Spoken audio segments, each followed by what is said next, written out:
프리토크 정치평론입니다. 오늘은 요즘 스포트라이트를 받고 있는 고위공직자 수사처, 즉 공수처에 대해서 알아보려 합니다. 제목은 공수처는 왜 필요한 조직인가로 하겠습니다. 시청하시는 도중 구독, 좋아요 부탁드립니다. 말도 많고 탈도 많았던 공수처는 문재인 정권 때 패스트트랙 선거법 야합으로 만들어진 태생부터 바르지 못한 조직이었습니다. 당시 여당인 더불어민주당과 안철수의 국민의당이 분당되어서 만들어진 민주평화당과 바른미래당, 심상정의 정의당이 제1야당인 자유한국당을 배제한 채 국회에서 기형적인 선거법과 함께 통과시키는 법이 공수처법이었습니다. 그 이후로 국회의원 다수의 고소고발과 헌법재판소의 권한쟁의 소송 등 우여곡절을 거쳐 2021년 1월에야 공수처가 정식 출범되었으나 역시 기대했던 대로 사실상 있으나마나한 조직으로 수사기관 중의 천덕꾸러기 역할에 머무르고 있는 것이 사실입니다. 최근의 수사기관들에 대한 여론조사에서 공수처가 신뢰하지 않는다 74%의 압도적 1위를 차지한 것이 이를 입증하고 있다 하겠습니다. 그동안의 수사 성과도 5건 기소에 1심 유죄받은 손준성 검사장은 2심서 무죄를 받았고 나머지는 다 패소한 것으로 알려졌습니다. 9건의 구속영장 청구도 모두 기각되었다고 알려졌습니다. 빈약한 조직과 수사 능력으로 할 수 있는 일이라는 게 그리 많지 않을 뿐 아니라 사실상 A급으로 불리우는 검사나 수사관들이 기피하는 자리이다 보니 판사 출신이 처장을 맡는 등 전문 수사기관으로서는 미흡할 수밖에 없을 것입니다.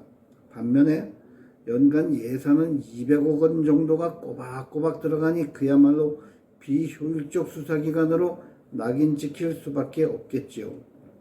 2대 공수처장인 오동훈은 전형적인 좌파 판사 사조직인 우리법 연구회 출신으로 정부 공조직 수사기관의 장으로는 여러 문제점이 노정되어 있었으나 더불어민주당의 관심에서도 살짝 벗어났고 임명권자인 윤 대통령도 능력자가 오는 걸 내심 반기지 않았을 터이니 오동훈이 어부지리로 한자리를 차지할 수 있게 낙점되었다고도 볼 수 있습니다. 이미 다 알려진 그의 가족 문제는 차치하고 그 스스로도 어린이 이 2명에 대한 성추행범을 변호한 좋지 못한 이력이 따라다니고 있습니다. 조직의 장으로서 적합치 않다고 볼 수 있죠. 그런 공수처가 윤 대통령의 계엄을 계기로 이름을 떨칠 절호의 기회가 도래했다고 여겼는지 무리수를 계속 두어가며 사실상 좌파들이 프레임 씌우고 몰고 가려 했던 내란죄 수사의 동력을 오히려 잃는 계기를 만드는 데 일조를 했으면 참 아이러니하다고 볼 수 있습니다. 물론 자기 수준에 맞는 일을 해야 능률도 오르는 법인데 공명심만 앞세워 내질이다 보니 되는 일도 없고 안 되는 일도 없이 꼼수만 계속 들통나는 등 사면 초과에 몰리게 되었던 것이지요. 경험 많은 검찰은 한 발 빠져 관망하다가 공수처장 오동훈의 일탈에 대해 수사를 준비하고 있고 경찰도 공수처의 지휘는 안 받겠다는 등 불협화음을 일으키고 있습니다. 내란죄 수사는 공수처법의 수사 범위에 없습니다. 직권남용은 있으나 대통령은 재임 중 형사소추 면제로 수사할 수 없습니다. 상황이 이런데 말도 안 되는 직권남용 혐의를 수사하다 내란죄로 연결되면 수사할 수 있다는 그야말로 말도 안 되는 궤변을 들이밀며 수사에 착수한 곳이 바로 공수처입니다. 무식하면 용감해서일까요? 이런 식이면 굳이 법의 수사 범위를 명기할 필요도 없습니다. 아무 수사나 하다 연결되는 수사라고 우기면 되는 것 아닙니까? 과거 검찰의 먼지털이식 수사와 무엇이 다른가요?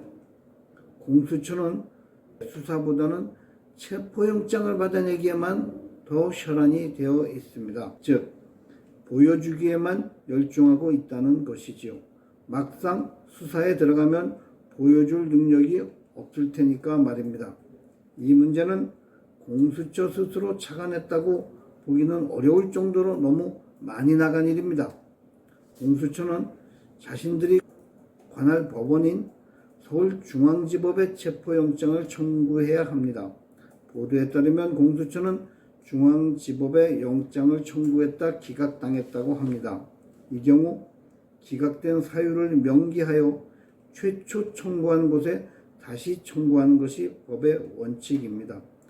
공정한 재판을 위해 판사 맛집을 순례하면 안 된다는 것이지요. 중앙지법은 수사 중인 사안이라 영장 청구 사실을 밝힐 수 없다고 합니다. 이것도 좀 이상하죠? 그런데 공수처는 이번에는 체포영장을 서울 서부지법으로 가져갔습니다. 좌파 판사들이 우글거리고 특히 법원장으로 있던 정계선이 좌파 판사 2인을 교대로 영장 전담 판사로 지명한 곳입니다. 참 이상한 일이죠. 같은 수사 중인 사안인데 서부지법은 체포영장 발부 사실을 밝혔습니다. 그런데 또 이상한 일이 벌어졌습니다. 1차 체포영장의 유효기간이 끝나자 공수처가 이번에도 2차 영장을 서부지법에서 다시 발급받았습니다.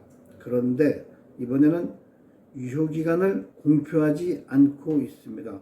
모든 영장에는 반드시 유효기간이 표기하게 되어 있습니다. 그런데 이번에는 수사 중이라 그런 건가요? 아님. 애국 시민들을 적으로 생각하고 엄동설안의 한남동 관제 앞에서 추위에 싸우는 국민들을 골탕 먹이기 위함인가요? 이런 자들이 공수처에 있고 서부지법 판사들이라는 겁니다. 수사기관이나 사법기관이 자신들이 진영에 따라 국민을 적으로 삼고 있다면 이런 수사기관이나 사법기관은 존립할 필요가 없습니다. 그들 진영만을 위해 봉사하는 일을 하며 국록을 먹게 할 수는 없겠지요. 일부 보도에서는 왜 이리 공수처가 체포영장에 집착하는지 이유를 추측하고 있습니다. 첫째는 대통령이 수갑차는 모습을 국민들에게 실시간으로 보여줘 범죄자라는 낙인을 씌우기 위함이라고 합니다.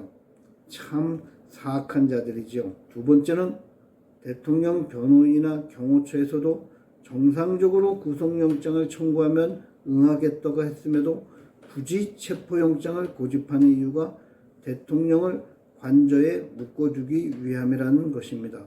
지금도 헌재의 심리가 계속되고 있고 대통령이 헌재에 나가 자신의 견해를 밝힌다고 공언했음에도 체포영장을 들이내며 대통령을 헌재에 참여치 못하게 하려는 숨은 저희가 있다는 것입니다. 대통령이 헌재에 나가 자신의 의견을 발표하면 비록 생중계는 안 된다 하더라도 상당 부분 언론에 보도될 테니 두려워한다는 것인데 나름 일리가 있어 보입니다. 대통령의 인신구속을 정치적으로 이용하려는 세력이 버젓이 속내를 드러내고 있음에도 애국 국민들이 몸싸움만으로 지켜내야 하는 현실이 참 안타깝습니다. 한시바삐 나라가 정상화되고 불공정이 공정하게 되고 부도덕하고 비윤리적인 부분도 모두 바로잡게 되는 계기가 마련되기를 기대해 봅니다. 폴리토코 김승재 주필이었습니다. 감사합니다.